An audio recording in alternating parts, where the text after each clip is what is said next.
आज हम देखेंगे क्वाड्रुपल टू लाइन मल्टीप्लेक्सर क्या होता है। अब देखो ये एक स्पेशल काइंड ऑफ मल्टीप्लेक्सर होता है जिसमें नंबर ऑफ मल्टीप्लेक्सर्स क्या होते हैं, कंबाइंड होते हैं। मतलब कुछ मल्टीप्लेक्सर से मिलके ये मल्टीप्लेक्सर बनता है। अब कितने मल्टीप्लेक्सर से मिलके कैसे बनता है वो हम आगे डिटेल में देखते हैं। अब देखो मल्टीप्लेक्सर क्या होता है, ये चीज मैं आपको पहले ही अच्छी तरह से 2-3 वीडियोस में बता चुकी हूँ, मल्टीप्लेक्सर्स की वीडियो में बना चुकी हूँ। ओके, फिर भी हम एक बार इसका ओवरव्यू देख लेते हैं। देखो मल्टीप्लेक्सर क्या होता है, it selects from one of many input lines and direct it to a single output. मतलब ये मल्टीपल इनपुट्स में से किसी एक को सिलेक्ट करके आउटपुट में ट्रांसमिट करता है। ओके, अब मल्टीपल मतलब मैनी इनपुट्स का मतलब क्या है, ऐसे नहीं कि हम रैंडमली मतलब कितनी भी हम इनपुट्स दे देंगे। देखो इनपुट्स भी जो होते हैं वो किसमें होते हैं, 2 में ही इनपुट्स लिए जाते हैं। मतलब सपोज हमारे 2 दैट इज 2 इनपुट्स हो सकते हैं, 2 दैट इज कितने इनपुट्स हो सकते हैं, 4 या 8 या 16 इनपुट्स हो सकते हैं। ओके, तो कुल मिला के 2n इनपुट्स को वो एक आउटपुट लाइन में ट्रांसमिट करता है। इनमें से किसी एक को सिलेक्ट करके और एक को कहां पे भेज देगा, आउटपुट में सेंड कर देगा। ओके, तो अब यहां पे बात आती है क्वाड्रुपल टू लाइन मल्टीप्लेक्सर क्या होता है। तो मल्टीप्लेक्सर्स को नॉर्मली कुछ आईसी पैकेज में क्या किया जाता है, मल्टीप्लेक्सर्स को कंबाइन किया जाता है। अब यहां पे देखो क्वाड्रुपल टू लाइन मल्टीप्लेक्सर्स, इसका मतलब क्या होता है कि क्वाड्रुपल मतलब 4, क्या है 4। यहां पे हमने 4 मल्टीप्लेक्सर्स को एक में कंबाइन किया है, एक कॉम्बिनेशन सर्किट में हमने क्या किया है, उसको आईसी में कंबाइन किया है। ओके, तो 4 मल्टीप्लेक्सर्स, और वो भी किस टाइप के मल्टीप्लेक्सर्स हैं, 2 लाइन मल्टीप्लेक्सर्स। मतलब हमने 4 मल्टीप्लेक्सर्स को एक ही सर्किट में लिया है, और वो भी किस टाइप के मल्टीप्लेक्सर्स लिए हैं, 2 लाइन मल्टीप्लेक्सर। अब इसका हम थोड़ा सा ओवरव्यू देख लेते हैं। तो अब इसमें होगा क्या, 4 मल्टीप्लेक्सर्स हैं। अब एक मल्टीप्लेक्सर में आउटपुट कितना आता है, 1 आता है। 4 मल्टीप्लेक्सर्स हैं, इसका मतलब इसमें आउटपुट कितने आने वाले हैं, 4 आउटपुट्स आने वाले हैं। कितने आउटपुट्स आने वाले हैं, 4 आउटपुट्स आने वाले हैं। ओके, अब ये चारों ही क्या है, 2 लाइन मल्टीप्लेक्सर्स हैं। 2 लाइन मल्टीप्लेक्सर का मतलब क्या है कि इन चारों में ही 2 क्या होंगे, इनपुट्स होंगे इन चारों में ही, और एक क्या होने वाला है, आउटपुट होने वाला है। तो टोटल नंबर ऑफ इनपुट्स कितने हो गए, हर एक के लिए 2, मतलब 2 into 4 8 क्या होंगे, हमारे इनपुट्स होने वाले हैं। ओके, अब बात आती है सिलेक्शन लाइंस कितनी होंगी। तो देखो हमें पता है 2 मल्टीप्लेक्सर है, तो 2 को हम क्या लिखते हैं, 2 लिखते हैं। तो इसमें सिलेक्शन लाइन कितनी होती है, 1 होती है। अगर यही मल्टीप्लेक्सर होता 4 तो इसका मतलब कितनी सिलेक्शन लाइंस होती, 2 होती। अब यहां पे हम कौन सा बना रहे हैं, 2 लाइन मल्टीप्लेक्सर्स ले रहे हैं, तो इसमें हमारी सिलेक्शन लाइन कितनी होने वाली है, 1 होने वाली है। ओके, तो अब ये तो हमने बेसिक चीज देखी। अब इसको आगे समझने से पहले हम एक बार फिर से देख लेते हैं कि 2 लाइन मल्टीप्लेक्सर किस तरह से वर्क करता है, उसके बाद हम वापस यहीं पे आके इसको समझें। अब वैसे तो मैं 2 लाइन मल्टीप्लेक्सर्स का जो इंट्रोडक्शन वाला वीडियो था उसमें मैंने बताया था, फिर भी हम एक बार थोड़ा सा इसको देख लेते हैं। 2 लाइन मल्टीप्लेक्सर, इसका मतलब क्या है, 2 इनपुट्स होंगे, उनमें से किसी एक इनपुट को सिलेक्ट करके आउटपुट में भेजा जाएगा। ओके, तो 2 होता है 2, तो हमारी सिलेक्शन लाइन क्या होने वाली है, इसमें एक सिलेक्शन लाइन होने वाली है। सिलेक्शन लाइन ये डिसाइड करती है कि कौन से इनपुट को सिलेक्ट किया जाएगा। ओके, अब इस वीडियो में मैं आपको बताऊंगी मल्टीप्लेक्सर विद इनेबल इनपुट। अब इसमें देखो हमारे 2 क्या है, इनपुट्स हैं, I0 एंड I1। अब इसको करना क्या है, इन दोनों में से किसी एक को सिलेक्ट करना है और यहाँ पे आउटपुट में भेजना है। ओके, अब ये चीज कौन डिसाइड करेगा कि कौन सा जो इनपुट है वो सिलेक्ट होना चाहिए, तो उसके लिए हम क्या लेते हैं, सिलेक्शन लाइन लेते हैं। अगर सिलेक्शन लाइन की वैल्यू 0 है तो कौन सिलेक्ट होगा, I0 सिलेक्ट होके कहां पे जाएगा, आउटपुट में जाएगा।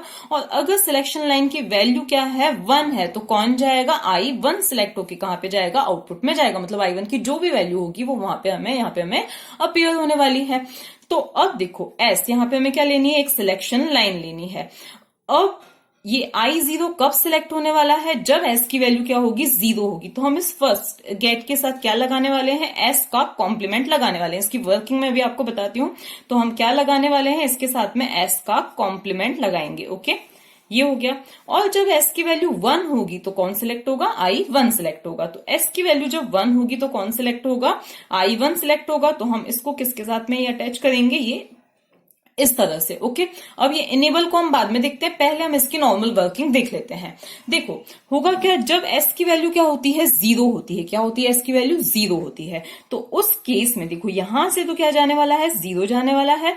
तो इसका मतलब क्या है, अब I1 की चाहे कुछ भी वैल्यू, क्योंकि यहाँ पे क्या है, एंड गेट है, इसका मतलब हमें यहां से क्या मिलेगा, जीरो ही मिलेगा। ओके, चाहे इसकी वैल्यू 1 हो तो भी 1 जीरो जीरो ही आएगा, जीरो तो भी जीरो ही आएगा, मतलब इसका कोई सिग्निफिकेंस ही नहीं रहेगा। अब क्योंकि एस की वैल्यू क्या है, जीरो है, तो जीरो का कॉम्प्लीमेंट यहां से क्या जाएगा, 1। तो अब इस गेट की वैल्यू टोटली किस पे डिपेंड करती है, I0 पे। अगर इसकी वैल्यू जीरो है तो जीरो आएगा, 1 है तो 1 आएगा। तो कुल मिला के कौन सिलेक्ट हुआ, I0, मतलब इसकी वैल्यू किस पे डिपेंड करती है, I0 पे डिपेंड करती है। तो यहां से कुल मिला के क्या आएगा, I0 आएगा। ओके, जो भी इसकी वैल्यू हो। अब यहां से तो क्या आया है, जीरो आया है, तो जीरो और I0 हमें आउटपुट में क्या मिलेगा, I0। अगर एस की वैल्यू क्या होती है, 1 होती है। क्या होती है, एस की वैल्यू 1 होती है। तो देखो यहां से तो क्या आया, 1 आया, और यहां से क्या आया, जीरो। अब I0 की वैल्यू चाहे कुछ भी हो, हमें यहां से क्या मिलेगा, जीरो। अब यहां पर जो है इस गेट का आउटपुट किस पे डिपेंड करता है, I1 की वैल्यू पे डिपेंड करता है। तो अब I1 की जो भी वैल्यू होगी यहां से आएगी। अब जीरो और I1 क्या मिलने वाला है हमें, जीरो और I1 हमें क्या मिलेगा, y में I1 ही मिलेगा। ओके, तो यहां तक तो हो गया। अब विथ इनेबल इनपुट, मतलब मल्टीप्लेक्सर विथ इनेबल इनपुट। अब देखो इसमें इसको कंट्रोल करने के लिए इनेबल इनपुट लिया जाता है, जिसकी वैल्यू अगर, मतलब जो अगर इनेबल, इसकी वैल्यू अगर क्या होती है, जीरो होती है। अगर इनेबल की वैल्यू क्या होती है, जीरो होती है, तो ही ये क्या करेगा, वर्क करेगा। और अगर इस इनेबल इनपुट की वैल्यू क्या होती है, 1 होती है, तो फिर चाहे इस एस की वैल्यू कुछ भी हो, इसकी वैल्यू कुछ भी हो, हमें क्या मिलने वाला है, यहां से जीरो ही मिलने वाला है। ओके, तो अब हम इसको किस तरह से करेंगे, और अगर इसकी वैल्यू क्या होती है, जीरो होती है, तो ही क्या करने वाला है, आगे वर्क करने वाला है। अब देखो हम इसको किस तरह से कनेक्ट करेंगे। देखो जब 1 है तो ये वर्क नहीं करेगा, जब जीरो है तो ये वर्क करेगा। तो हम क्या करेंगे, ये आगे गलती से बढ़ गया है। अब हम क्या करेंगे, ये इसको ई के कॉम्प्लीमेंट से हम क्या करने वाले हैं, कनेक्ट करने वाले हैं। ओके, तो ये इसको ई के कॉम्प्लीमेंट से दोनों के गेट्स को हमने कनेक्ट कर दिया। अब अगर ई की वैल्यू क्या होती है, 1 होती है। क्या होती है, 1 होती है, तो यहां से क्या जाएगा, जीरो जाएगा। जीरो जाएगा तो यहां से भी जीरो गया, यहां से भी जीरो गया। अब एंड गेट में एक भी इनपुट जीरो होता है तो आउटपुट में क्या आता है, जीरो ही आता है। फिर चाहे I0 I1 एस की वैल्यू कुछ भी हो, हमें क्या मिलेगा, यहां से जीरो ही मिलेगा। और ई की वैल्यू क्या होती है, अगर जीरो होती है तो यहां से क्या आएगा, 1 आएगा, तो यहां से भी 1 आया, यहां पे भी क्या गया, 1 गया।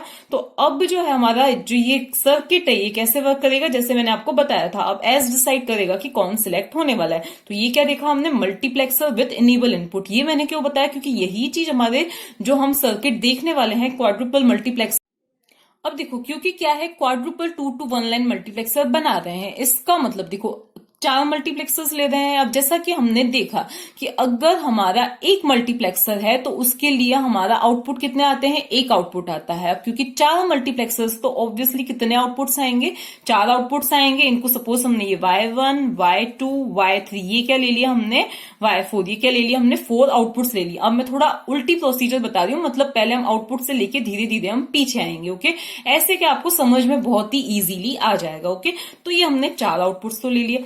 अब क्योंकि हर एक को कितने इनपुट्स की जरूरत है, क्योंकि ये सभी क्या है, 2 to 1 लाइन मल्टीप्लेक्सर है, तो हर एक को कितने इनपुट्स की जरूरत है, 2 इनपुट्स की जरूरत है। 2 इनपुट्स इसको चाहिए, 2 इसको चाहिए, 2 इसको चाहिए, 2 इसको चाहिए। ओके, अब यहाँ पे हमने और गेट ही क्यों बनाया, तो अभी मैंने आपको बताया ही था कि ये क्या है, हमारा 2 to 1 लाइन मल्टीप्लेक्सर है, जिसका ये क्या है, हमारा आउटपुट है। हमें 4 आउटपुट्स चाहिए तो हमने यहाँ पे 4 गेट्स बना लिए। ओके, अब हम वापस यहाँ पे आते हैं। तो इसको भी 2 इनपुट्स चाहिए, इसको भी 2, इसको भी 2, इसको भी 2 चाहिए, टोटल 8 इनपुट्स चाहिए। अब इन 8 इनपुट्स को मैंने क्या किया है, ग्रुप्स में डिवाइड कर लिया है। किसमें, ग्रुप में डिवाइड कर लिया है, 4 के ग्रुप में डिवाइड कर लिया है। ऊपर वाले 4 का नाम हमने दे दिया है ए, नीचे वाले 4 का नाम हमने दे दिया है बी। ओके, अब कैसे हमने 4 में डिवाइड किया है, देखो हमें टोटल कितने चाहिए, 8 इनपुट्स चाहिए। तो मैं क्या बना लेती हूँ, पहले 8 जो है एंड गेट्स बना लेती हूँ। तो यहां पे हमने बनाया 1 2 3 4। ओके, फिर अगेन 1 2 3 4 ये बना लिया हमने। ठीक है, अब इस वाले का जो नाम है, इस इनपुट का नाम हमने क्या दे दिया है, A1 दे दिया। इसका नाम हमने क्या दे दिया, A2 दे दिया। इसका नाम हमने क्या दे दिया, A3 दे दिया। इसका नाम हमने दे दिया A4। अब ये देखो ऊपर वाले 4 हो गए, अब ये नीचे वाले 4। अब इस वाले का नाम हमने क्या दे दिया है, ये B1 दे दिया, इसका नाम हमने दे दिया B2, इसका नाम हमने दे दिया B3 और इसका नाम हमने क्या दे दिया B4। अब ये सिलेक्शन लाइन वगैरह एनेबल इनपुट कैसे जाएगा अभी हम देखेंगे। अब होगा क्या, जब सिलेक्शन लाइन की वैल्यू, अब ये सिलेक्शन लाइन डिसाइड करेगी क्या सिलेक्ट होना है। इसको 2 इनपुट्स की जरूरत है, इसको भी, इसको भी, इसको भी। जब सिलेक्शन लाइन की वैल्यू क्या होती है, 0 होती है। क्या होती है, 0 होती है। तो उस केस में हर एक मल्टीप्लेक्सर कौन से वाले इनपुट्स लेने वाला है, ऊपर वाले इनपुट्स को लेने वाला है।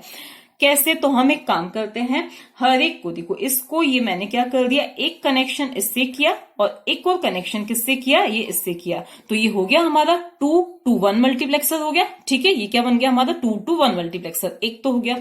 इसी तरह से इस वाले को भी हमने एक तो इससे कनेक्ट किया और एक और किससे कनेक्ट किया है, हमने ये इससे कनेक्ट कर दिया। ओके, एक और हो गया हमारा 2 to 1 मल्टीप्लेक्सर, 2 इनपुट्स है। ठीक है, इसी तरह से इसको भी हमने क्या किया, एक तो इससे कनेक्ट कर दिया और एक और किससे कनेक्ट कर दिया, इससे कनेक्ट कर दिया। और इसी तरह से इस लास्ट वाले को भी हमने क्या किया है, एक इससे कनेक्ट कर दिया और एक और किससे कनेक्ट कर दिया, इससे कनेक्ट कर दिया। तो यहां से तो देख के हमें लग ही रहा है 2 to 1 मल्टीप्लेक्सर ये बन गए हैं। ओके, अभी और हमें करना है किस तरह से सिलेक्ट किया जाएगा। अब इसका फंडा क्या है कि जब सिलेक्शन लाइन की वैल्यू क्या होती है, 0 होती है, तो हर एक मल्टीप्लेक्सर कौन सा वाला इनपुट चूज करेगा, ये ऊपर वाला। ठीक है, ऊपर वाले इनपुट को चूज करने वाला है। हर एक मल्टीप्लेक्सर ऊपर वाले इनपुट को चूज करेगा।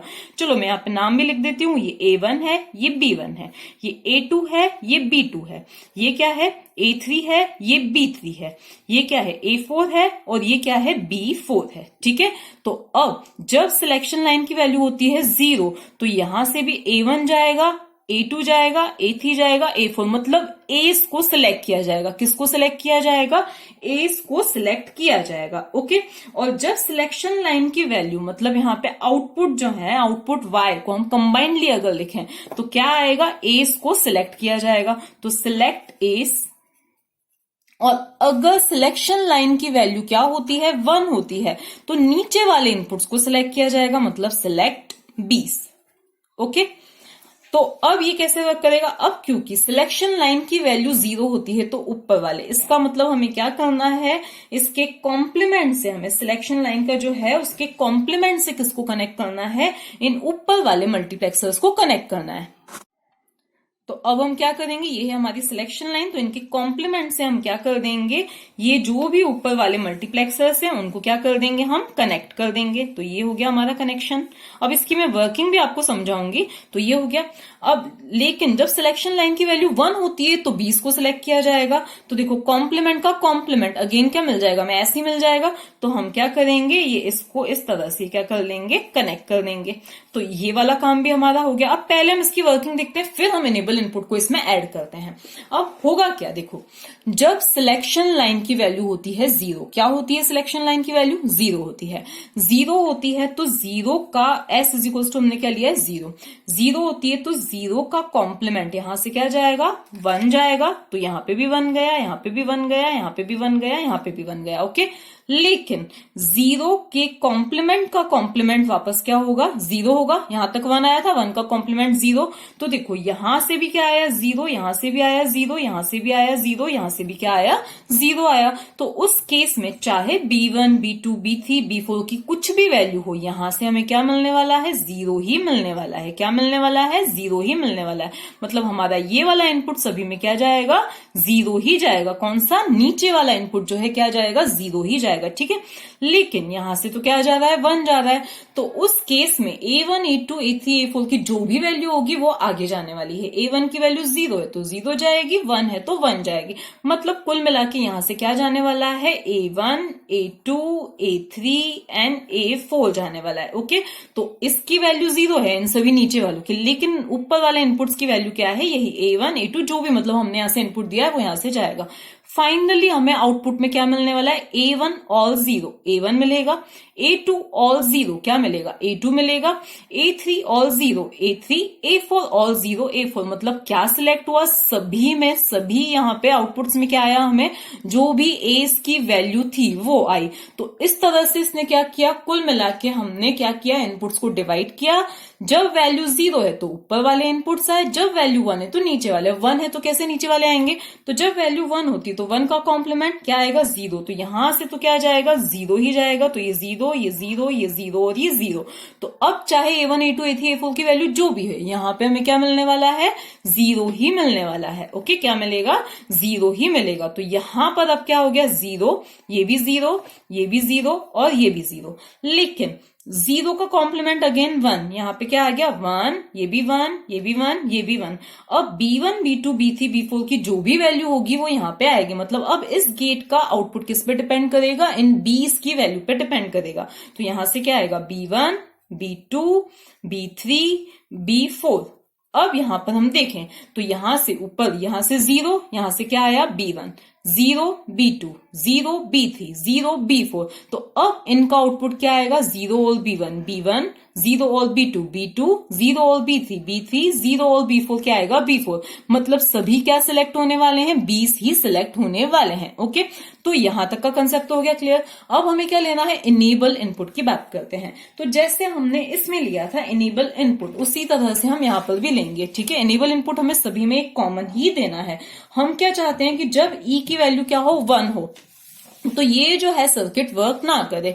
और लेकिन ये वर्क कब करे, जब ई की वैल्यू क्या हो, 0 हो। तो इन सभी गेट्स में एक और इनपुट आएगा। देखो यहाँ पे ये डायग्राम थोड़ा सा हौच पौच हो गया क्योंकि मैं समझाते समझाते आपको बना रही हूं, लेकिन इस गेट को आप थोड़ा सा बड़ा कर देना ताकि आप क्या करो, एक और इनपुट कनेक्ट कर सको। तो अब हमें क्या करना है, ई के कॉम्प्लीमेंट से सभी को कनेक्ट करना है। तो देखो ई यहां से आया, ई का कॉम्प्लीमेंट आया, और उससे हमें क्या करना है, इन सभी गेट्स को क्या कर देना है, आप थोड़ा अच्छा डायग्राम प्लीज बनाना। इसको भी कनेक्ट किया, इसको भी कनेक्ट किया, इसको भी, इस वाले को भी, इस वाले को भी, और सभी को हम क्या कर देंगे, कनेक्ट कर देंगे। इससे क्या होने वाला है, देखो जब ई की वैल्यू क्या होगी, 1 होगी, तो 1 होने पे क्या होने वाला है, यहां से 0 आएगा, 0 इन सभी में जाएगा। अब अभी मैंने आपको बताया कि अगर एंड गेट का इनपुट एक भी 0 होता है तो सब क्या आने वाला, तो क्या मिलेगा, हमें 0 ही मिलेगा। तो इस तरह से सभी में हमें क्या मिलने वाला है, 0 ही मिलने वाला है, चाहे A B S किसी की वैल्यू कुछ भी हो। तो जब E की वैल्यू क्या होती है, जब होती है 0 तो ये वर्क करेगा। जब E की वैल्यू 1 होती है तो चाहे इसकी वैल्यू कुछ भी हो, हमें क्या मिलने वाला है, 0 ही मिलने वाला है। लेकिन जब ई की वैल्यू क्या होती है, 0 होती है, तो यहां से 1 आएगा और इन सभी में क्या चला जाएगा, 1 चला जाएगा। ओके।